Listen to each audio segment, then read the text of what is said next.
Hello મિત્રો, good morning to all of you. આજે આપણે એક નવા એક્ઝામ્પલ સાથે પાછા મળી રહ્યા છીએ। ચેપ્ટર નંબર 1 નો મોસ્ટ ઇમ્પોર્ટન્ટ ઉદાહરણ નંબર 5। અહીંયા આપેલું છે L લંબાઈના સમબાજુ ત્રિકોણ આપેલો છે। તો સૌપ્રથમ તો આપણે સમબાજુ ત્રિકોણના ત્રણેય શિરોબિંદુ ઉપર મિત્રો ત્રણ વીજભારો આપેલા છે Q1 Q2 Q3 અને દરેકનું મૂલ્ય છે Q બરાબર, એટલે ત્રણ શિરોબિંદુ પર Q Q Q વિદ્યુતભારો મૂકેલા છે। તો આકૃતિમાં દર્શાવ્યા મુજબ આપણે આકૃતિ હજુ હવે દોરવાના છીએ। તો આકૃતિમાં દર્શાવ્યા મુજબ ત્રિકોણના મધ્ય કેન્દ્ર પર Q વિદ્યુતભાર પર લાગતું બળ કેટલું હશે? હું અહીંયા તમને આકૃતિમાં બતાવી દઉં છું। આવી રીતે એક L લંબાઈનો સમબાજુ ત્રિકોણ છે, નામ આપી દઈએ ABC। એનું મધ્ય કેન્દ્ર સપોઝ અહીંયા હોય તો ત્યાં આગળ એક Q વિદ્યુતભાર કેપિટલ Q વિદ્યુતભાર મૂકેલો છે અને એના ઉપર આ દરેક શિરોબિંદુ ઉપર સ્મોલ q વિદ્યુતભારો મૂકેલા છે। તો હવે આપણે શોધવાનું છે મિત્રો કે આ દરેકે દરેક વિદ્યુતભારો દ્વારા એના મધ્ય કેન્દ્ર ઉપર કેટલું કુલ પરિણામી બળ લાગશે એની આપણે વાત કરીશું। માની લો કે ચલો એ જે શિરોબિંદુ છે ત્યાં આગળ રહેલો વિદ્યુતભાર કદાચ આપણે ગણીએ કે કેન્દ્ર ઉપર કેટલો વિદ્યુતભાર લગાડી રહ્યો છે અરે બળ, તો અહીંયા આપણે કહી શકીએ FOA જેટલું બળ લગાડશે। એવી જ રીતે મિત્રો હમણાં આપણે કાઢી નાખીએ પછી લખીએ B બિંદુ પર રહેલો વિદ્યુતભાર કેન્દ્ર ઉપર કેટલું બળ લગાડશે જેને આપણે કહી શકીએ FOB। અને એવી જ રીતે આ C બિંદુ પર રહેલો વિદ્યુતભાર મિત્રો કેન્દ્ર ઉપર કંઈક બળ લગાડશે આવી દિશામાં। ઓકે, તો આને આપણે નામ આપી દઈશું FOC। ક્લિયર? આ પ્રકારની કંઈક રચના આપણને જોવા મળશે। હવે આપણે કેન્દ્રનું નામે લખી દઈએ, વિદ્યુતભાર છે તો એ પણ લખી દઈએ કેપિટલ Q। હવે મિત્રો આ પ્રકારનો સમબાજુ ત્રિકોણ હોવાના કારણે આ જે બે બળો છે એ બે બળો વચ્ચેનો ખૂણો આપણને મળશે 120 ડિગ્રી, બરાબર। થોડી ભૂમિતિના નિયમના આધારે આપણે હાલ યાદ રાખશું કે આ બંને વચ્ચેનો ખૂણો મળશે આપણને 120 ડિગ્રી। તો હવે મિત્રો વારાફરતી દરેકે દરેક બળની સમજૂતીની આપણે શરૂઆત કરીએ। હવે સૌપ્રથમ તો આ વિદ્યુતભાર આ જે કેન્દ્ર છે ત્રિકોણનું એ કેન્દ્ર ત્રણેય વિદ્યુતભારોથી સમાન અંતરે હશે અને આપણે એ અંતર ધારી લઈએ, માની લો કે r અંતર છે। ત્રણ શિરોબિંદુ પર વિદ્યુતભારો પણ સમાન છે Q જેટલા। તો આપણે એ બધી ધારણા કરી લઈએ। આકૃતિમાં દર્શાવ્યા મુજબ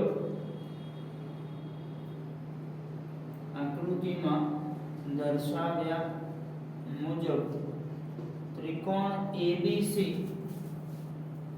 ના ત્રણેય શિરોબિંદુ પર સમાન વિદ્યુતભાર Q જેટલો છે તથા ત્રણેય શિરોબિંદુ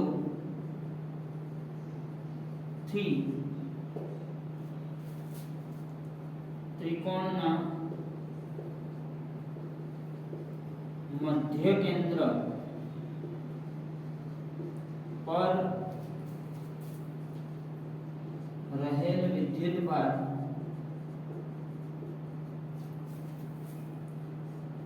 r અંતરે છે। આપણે એક ધારણા કરી દીધી મિત્રો કે r અંતરે છે, બરાબર। પહેલું આપણે લખેલું છે કે ત્રિકોણ ABC ના ત્રણેય શિરોબિંદુ પર સમાન વિદ્યુતભાર Q છે, સમાન વિદ્યુતભાર, અને બીજું ત્રણેય શિરોબિંદુથી ત્રિકોણના મધ્ય કેન્દ્ર પર રહેલો જે વિદ્યુતભાર છે તે r અંતરે રહેલો છે। તો પછી આપણે એવું કહી શકીએ આ FOA OB અને OC ત્રણ બળો પણ કેવા મળશે મિત્રો આપણને એક સમાન, કેમ કે વિદ્યુતભારોના જોડકા પણ આપણને સમાન મળે। જો અહીંયા સ્મોલ q આ કેપિટલ Q, આ પણ સ્મોલ q કેપિટલ Q, આ પણ સ્મોલ q કેપિટલ Q। ત્રણેય વિદ્યુતભારોથી અંતરો જોઈએ તો ત્રણના સ્મોલ r જ છે, એટલે અહીંયા આપણે એવું કહી શકીએ અહીં FOA બરાબર FOB બરાબર FOC F લેતા ત્રણ વિદ્યુતભારો ના જોડકા અને અંતર સમાન હોવાથી આપણે બળો પણ સમાન ધારી શકીએ।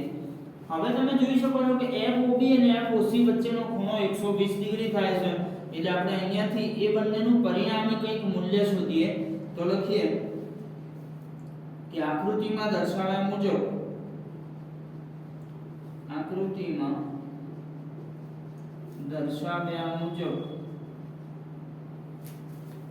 FOB તથા FOC વચ્ચેનો ખૂણો 120 ડિગ્રી હોવાથી તેમનું પરિણામી બળ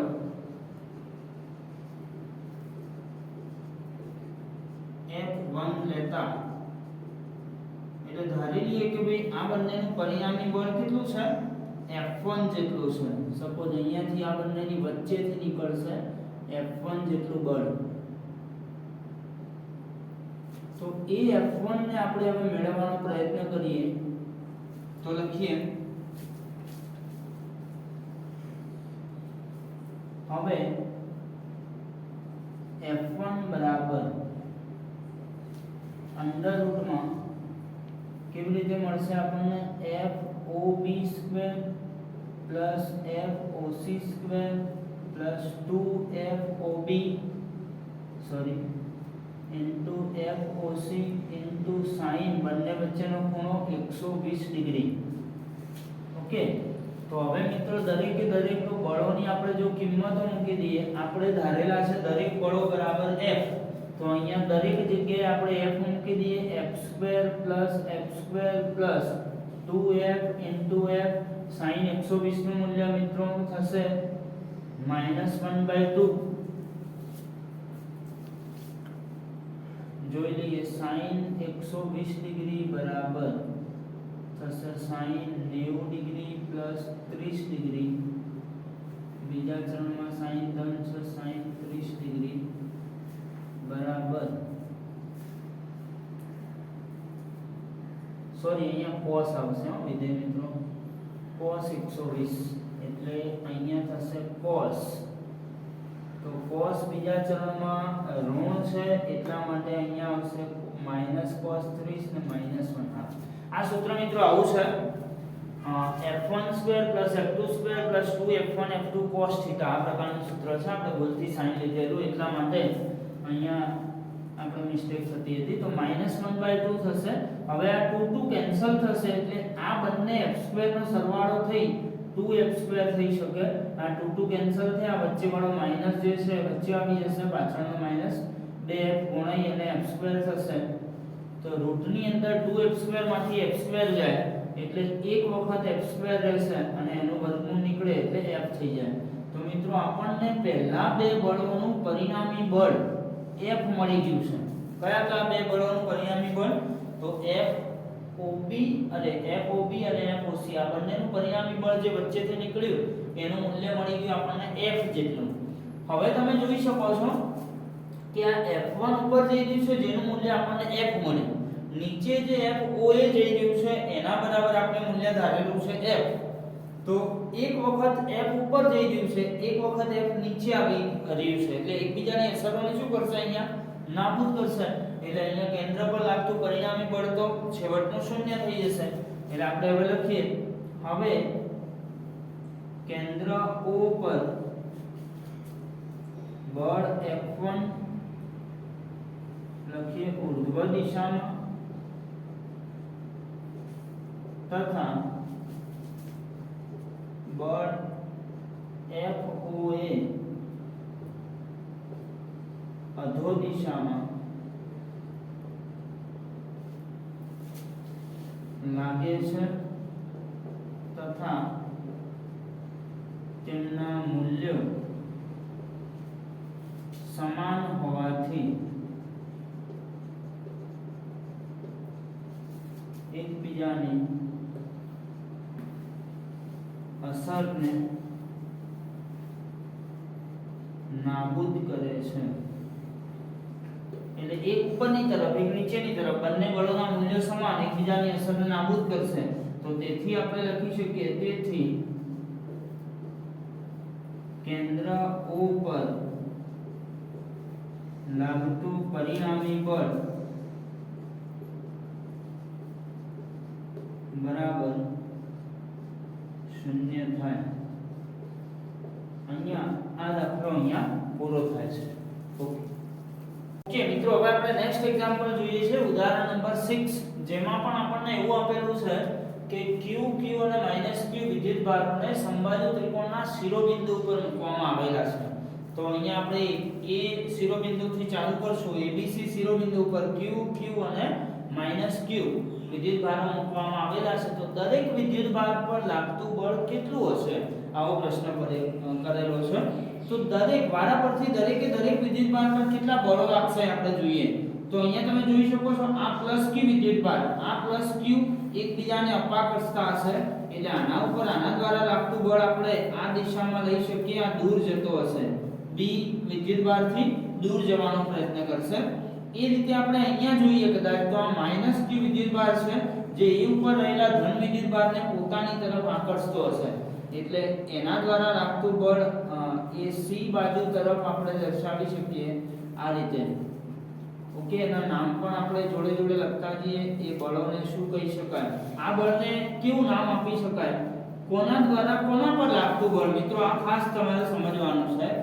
F લખીશું આપણે, A ઉપર લાગે છે એટલે A પહેલા લખશું કોના દ્વારા લાગી રહ્યું છે, B દ્વારા. અહીંયા આમ ધક્કો વાગશે તો અહીંયા લખશું આપણે FAB, બરાબર. એ જ રીતે આ જે છે એ કોના ઉપર, તો A ઉપર, કોના દ્વારા, C દ્વારા લાગ્યું એટલે FAC કહી શકાય. અને આ જે છે સમબાજુ ત્રિકોણ છે એટલે અંદરનો ખૂણો હોય 60 ડિગ્રી, તો બહારનો મિત્રો કેટલો થશે 120 ડિગ્રી. આ જ મુજબ સેમ અહીંયા જોઈએ આપણે B વિદ્યુત ભાર પર, અરે B બિંદુ પર એનો વિદ્યુત ભાર જે છે એ ધન છે, તો આ ધન દ્વારા અપાકર્ષણ લાગશે, બહારની તરફ જશે આ, એટલે અહીંયા કહી શકાય FB કોના દ્વારા, A દ્વારા લાગી રહ્યું છે. અહીંયા ઋણ વિદ્યુત ભાર હોવાના કારણે આ ધનને પોતાની તરફ આકર્ષશે, એટલે ઉપરની તરફ આકર્ષણ બતાવવાનું છે. અહીંયા આપણે આને કહી શકીએ આપણે FB ઉપર લાગતું C દ્વારા. અહીંયા પણ આ સમબાજુ ત્રિકોણ હોવાથી આ 60 ડિગ્રી થાય, બહારનો ખૂણો થઈ જશે 120 ડિગ્રી મિત્રો. ઓકે, હવે લાસ્ટમાં C બિંદુ પર કેટલું બળ લાગતું હશે એ આપણે જોવાનું છે. તો C બિંદુ પર રહેલો વિદ્યુતભાર ઋણ છે, આ ધન વિદ્યુતભાર પોતાની તરફ એને આકર્ષશે, એટલે આપણે અહીંયાથી આ પ્રમાણે કહી શકાય. તો FC A દ્વારા લાગે છે, અહીંયા પણ C ઉપર ઋણ વિદ્યુતભાર છે, આ ધન વિદ્યુતભાર દ્વારા આકર્ષણ પામશે, તો આ પ્રમાણે લખી શકીએ FCB. આની બંને વચ્ચેનો ખૂણો આપણે જોઈએ મિત્રો, સમબાજુ ત્રિકોણ છે એટલે 60 ડિગ્રી હોઈ શકે. અને હવે આ બધાના આપણે પરિણામી બળ શોધવાના છે કે કેટલા હશે. આ આકૃતિની અંદર આપણે નિરૂપણ કરી દીધું છે કે આટલા બળો લાગી રહ્યા છે, અને આ બધાના હવે આપણે વારાફરતી પરિણામી બળો શોધીએ. સૌપ્રથમ આપણે બિંદુ A આગળથી પરિણામી બળ શોધવાની શરૂઆત કરીએ. તો પહેલા તો ઇન્ડિવિડ્યુઅલ બળો આપણે લખશું કેટલા લાગી રહ્યા છે આના ઉપર. હવે અહીંયા પણ મિત્રો તમે જુઓ છો કે દરેક જે વિદ્યુતભારો ખરા ને એના મૂલ્યો તો સમાન છે, પરંતુ ખાલી જસ્ટ એમની દિશાઓ અલગ અલગ છે. તો કોઈક આકર્ષણ રૂપે લાગી રહ્યું છે, તો કોઈ અપાકર્ષણ રૂપે લાગી રહ્યું છે. દરેક વિદ્યુતભારો વચ્ચેના લંબાઈઓ આપણે L લઈ શકીએ, કેમ કે આ સમબાજુ ત્રિકોણ છે. આ L હોઈ શકે, આ પણ L હોઈ શકે. ત્રણ બાજુની લંબાઈઓ સમાન અને વિદ્યુતભારોના બળો સમાન. તો આપણે કેવા બળો ધારી શકીએ, બધા એક સમાન. તો અહીંયા લખીએ, અહીં આકૃતિમાં દર્શાવ્યા મુજબ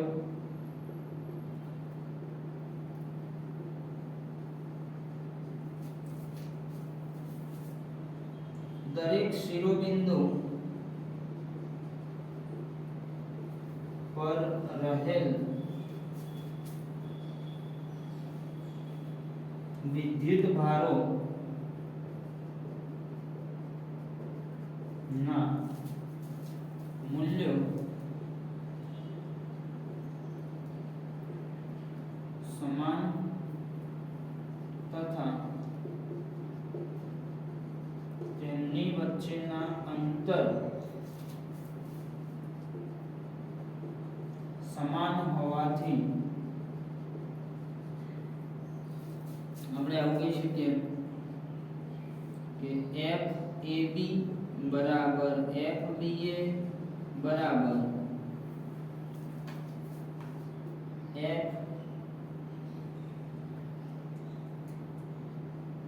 FBC બરાબર FCB બરાબર FCA is equal to FAC is equal to F લેતા બધા બળો બરાબર આપણે F લઈ લીધું છે મિત્રો, કેમ કે દરેકે દરેક બળો આપણે જોઈ શકીએ કે વિદ્યુત ભારોના જોડકા તો સમાન જ છે, ખાલી આ ઋણ અથવા ધન છે એ ખાલી શું સૂચવે છે, આકર્ષણ અથવા અપાકર્ષણ. એટલે આપણે એના કારણથી અહીંયા બધા બળો બરાબર હાલ પૂરતું આપણે F ધારી શકીએ. અને હવે શરૂઆત કરીએ તો લખીએ બિંદુ A પર રહેલ વિદ્યુત ભાર પ્લસ Q પર લાગતા બે બળો કયા કયા છે, FAB તથા FAC નું પરિણામી બળ FA બરાબર મિત્રો કેટલું હશે, તો એને આપણે જોઈ શકીએ છીએ કે આ બંને બળો 120 ડિગ્રીના ખૂણા પર લાગી રહ્યા છે. તો સમાંતર બાજુ ચતુષ્કોણના નિયમ મુજબ આપણે અહીંયાથી બંને બળોનું પરિણામી બળ શોધી શકીએ. તો લખી શકીએ આપણે FAB સ્ક્વેર આ જે બળ છે એનો સ્ક્વેર વત્તા FAC નો square plus 2FAB FAC into cos 120 degree. Okay, હવે આપણે આ FA નું મૂલ્ય મેળવી લઈએ. તો FA બરાબર વર્ગમૂળમાં મિત્રો દરેકે દરેક બળ બરાબર તો આપણે ધારી દીધેલો છે F, તો બધા બરાબર F મૂકી દઈએ. તો અહીંયા થશે F² plus F² 2F into F into cos 120 નું મૂલ્ય આપણે મૂકી શકીએ 1/2. તો FA બરાબર અહીંયા આપણે કહી શકીએ F² F² એટલે 2F², આ 2 કેન્સલ થશે, વચ્ચે વાળો -12 આવશે તો F². તો અહીંયા થઈ જશે મિત્રો FA બરાબર F² વર્ગમૂળમાં અને ઇઝ ઇક્વલ ટુ F થઈ જશે. તો એ વિદ્યુત ભાર પર મિત્રો લાગતું બળ આપણને મળી ગયું છે. પરિણામ નંબર 1 કહી દઈએ, F જેટલું બળ લાગે છે એ વિદ્યુત ભાર પર. એવી જ રીતે સેમ અહીંયા તમે જોઈ શકો છો કે અહીંયા પણ એની ભૌમિતિક રચના તો લગભગ સેમ જ છે. બંને બળો કંઈક 120 ડિગ્રીના ખૂણે લાગી રહ્યા છે. તો જો બધા 4 માર્ક્સમાં પૂછ્યું હોય તો તમારે ગણતરી ફરીથી કરીને બતાવી શકો છો, નહીં તો પછી તમે ડાયરેક્ટલી કદાચ કેવું હોય કે એ બિંદુ પર લાગતા બળો મુજબ બી બિંદુ પર લાગતું બળ સમાન હોવાથી અને સમાન ખૂણે લાગતું હોવાથી અહીંયા લાગતું પરિણામી બળ બરાબર F થાય. પણ વાંધો નહીં, અહીંયા આપણે ગણીને બતાવીએ કે બિંદુ B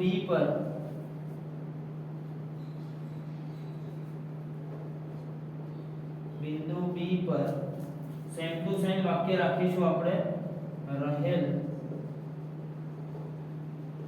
વિદ્યુત ભાર પર વિદ્યુત ભાર કયો છે, તો પ્લસ Q પર લાગતા બળો.